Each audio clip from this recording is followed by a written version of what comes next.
Welcome back to Cornish Talks Common Sense. I am your host, Phil Cornish, and we have another topic for you today. I want to just recapture, though, some of the past programming we did toward the beginning of this, this series.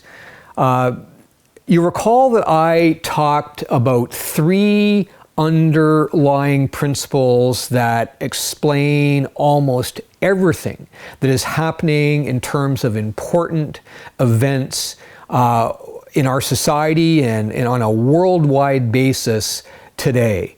And I want to just remind you of these three core points as I move into some more topical issues of how they relate to issues today.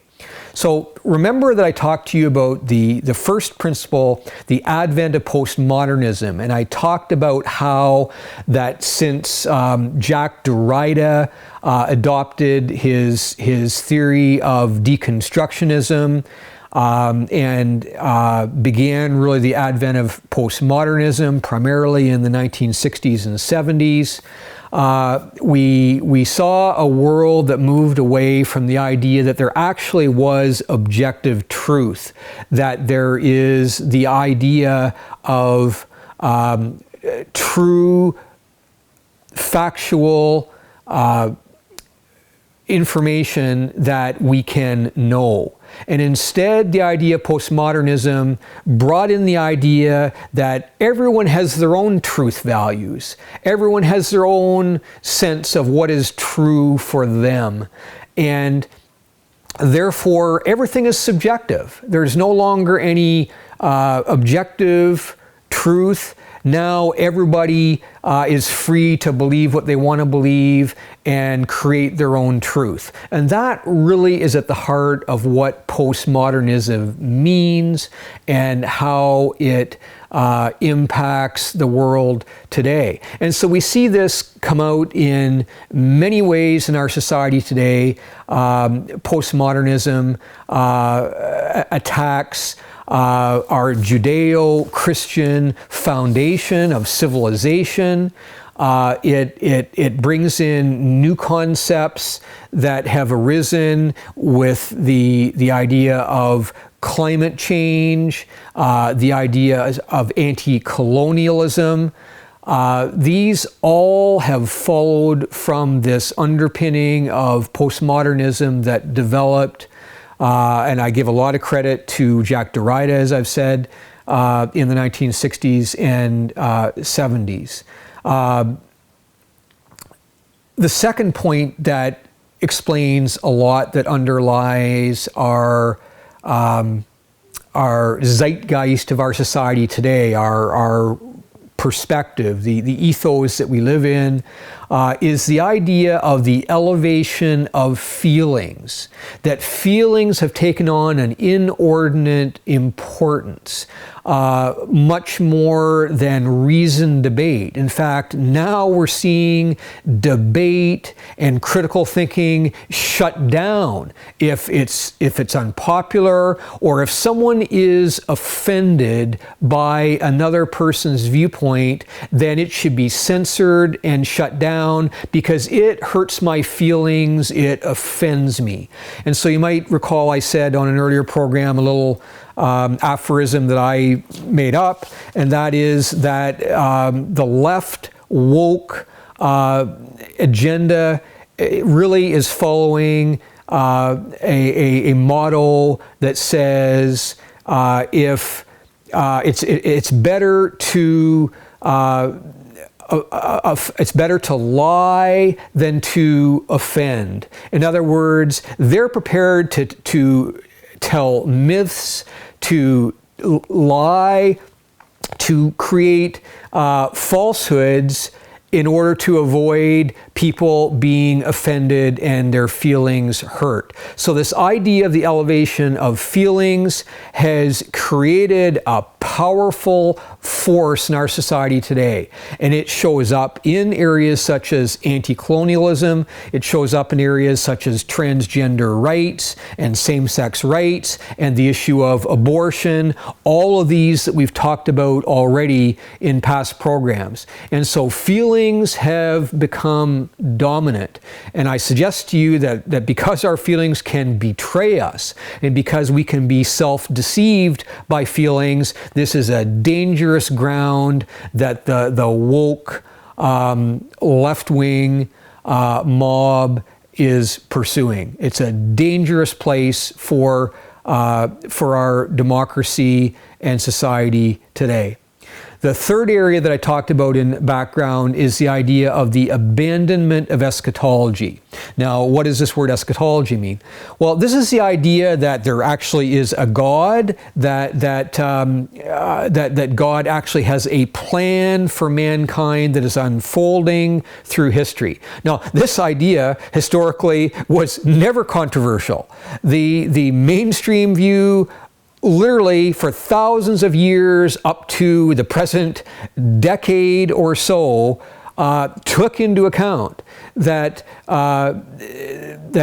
God existed, that He has an agenda, a plan for mankind that is talked about in the Bible, and instead now, because of the advent of postmodernism, Christianity is under attack as never before. And the idea of God, and especially God being in control of the universe and of human affairs, is discarded, it is dismissed, and abandoned.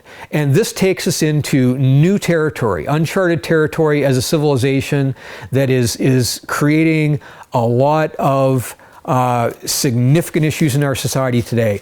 And I want to turn now and talk to a few of those that are happening right now in the media. Literally this week, I have with me today articles that I've printed out that speak to a number of serious issues that we should be concerned about with respect to the well-being of our society. So let's take a look at a few of these. So just literally in the last weeks, we hear stories of attacks on Christianity, and we saw some polls come out just recently that talked about the decline of Christianity in Great Britain, in the United Kingdom. It talks about, for the first time ever, the Christian population fell below a majority in England. And in Canada, another poll just recently came out that tells us that in Canada, there is also a movement against Christianity, and it is not any longer becoming the majority position. I have another article with me called "More Canadians Than Ever Have No Religious Affiliation," census says. And so these are patterns that are happening. Back to England, I have another article here that talks about a movement towards taking away the Church of England as being the official church. Calls grow to disestablish Church of England as Christians become a minority. This is the kind of attack that Christianity is under. And so when we think back historically to all of the incidences throughout history of persecution of Christians going as far back as the Roman Empire, right from the beginning, and carrying on in other places throughout the world, in China and communist and Muslim countries in the Middle East and all over the world, Christianity has been coming increasingly under attack. Rodney Stark, who I believe is a Baylor University professor, I have a number of his books, and he talks about the onslaught against Christianity, which is the greatest persecution in the world, bar none, is against Christians. And Christians need to wake up and understand what is happening in society, because we are coming under attack. Let me show you a few examples of that. One article that I downloaded this week was Kirk Cameron. Many of you may know him. Kirk is a former actor who was in the television series Growing Pains, and has been involved for years now with a ministry with Ray Comfort, and they have a Christian ministry that speaks at many events and challenges atheist thinking and battles this attack against Christianity.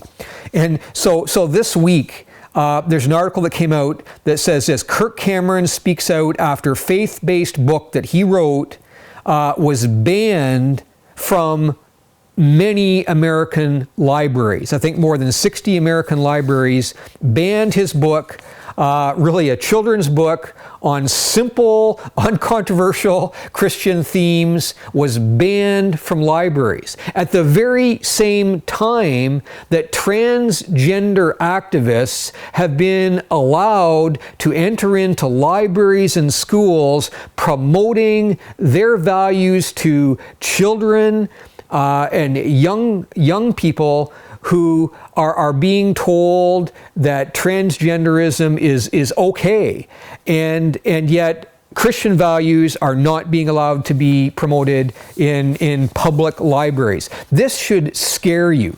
This week, before I get to that one, there's another actress who some of you may be familiar. Let me just pull that one out. Candace Bure, who you might be aware is the wife of the former hockey player Pavel Bure. Candace Cameron Bure also ran into some trouble when she spoke against showing non-traditional marriage, same-sex marriage on the Hallmark channel. Right now, of course, if you watch Hallmark, I don't, but you'll see a lot of programming right now that's going on about the Christmas holiday movie time, and a lot of those kind of movies are happening now on channels like Hallmark. And she simply said the most uncontroversial thing, that they should promote traditional marriage, meaning man and woman in a married relationship. And she was criticized severely for taking that seemingly innocuous, historically valid position for thousands of years that now is coming under attack. And there's more. In another news story that just came out this week, a restaurant in Virginia, I cut out this particular article from the Christian Post saying, restaurant refuses to serve Christian group over stance on marriage abortion. So this week, a Christian organization was prevented from simply having a meal. They had arranged for a dessert meal at this particular restaurant, and at the last minute they were denied simply because of their Christian values of being allowed in that restaurant to eat. And historically, you're probably aware of the case that came before the Supreme Court of Canada, United States, Jack Phillips, the Colorado case about the cake baker who didn't want to put a message that offended his very principled and basic Christian beliefs, and refused to prepare a cake that would have a message as far as sexuality that he could not condone based on his principled biblical views. And another case has occurred in Colorado for a lady who is now facing a Supreme Court hearing in the United States that was argued just a week ago over a similar issue, not agreeing to promote, again, same-sex values in a website that was being sought, and that case, to say, is now before the Supreme Court, simply where she is trying to not be kowtowed into promoting values with a product that she does not support. Not that she wouldn't support the people, but she cannot support the stance, the idea that is not supported by her Christian values. So these are some of the stories that are happening right now, and they go on. I actually downloaded this one this morning. There's an American representative in Congress by the name of Vicky Hartzler, a representative from Missouri. And she simply spoke out in Congress saying she could not support the Respect for Marriage Act, which is basically a means of attack now by same-sex persons against what used to be called DOMA, the Defense of Marriage Act, and now is seeking support of same-sex marriage. And she was condemned and criticized simply because she said that the American country should support a God woven foundation, as she called it, supporting faith and religious liberty that should support traditional marriage, and she was condemned severely from that. We hear other stories about the FBI, literally the Department of Justice and the FBI in the United States, who are prosecuting and attacking people who simply support pro-life causes. Things that a few years ago would have been viewed as unfathomable, that these kind of attacks on Christianity would be occurring. So let me just now sort of bring to a conclusion the point I want to make as to what's happening in our society. So why is this happening? Well, because we're moving to a postmodern age that can't account for the objective truth values of Christianity, that does not support what has been a historically rational and valid perspective that is promoted, and instead says we should rely on our feelings that are changeable every day and that can deceive us, and that discounts any involvement of God in our affairs in our society. So that's the backdrop of why this is now unfolding. And so what we're seeing is a wave, a juggernaut of anti-Christian perspective that should be concerning to those who seek to uphold the foundations of our Judeo-Christian society for thousands of years. It has developed and created the world we live in, has created the progress, the movement to democracy, the development of legal institutions, the creation of charitable organizations that have been a huge benefit to our society in terms of the help they've provided. All of these things are coming under attack. It is a danger to our society. The madness must stop. Stand up. Take a stance for these Christian principled perspectives and fight against these anti-Christian, new age, woke agendas that are not only disrupting the foundations of our society, but they are threatening to unravel our society and threatening to tear apart the very fabric of our society. Be part of the answer and fight against these illegitimate, ill-conceived ideas that are going to destroy the roots of our society. Thank you for listening to our program today. We'll be back with more.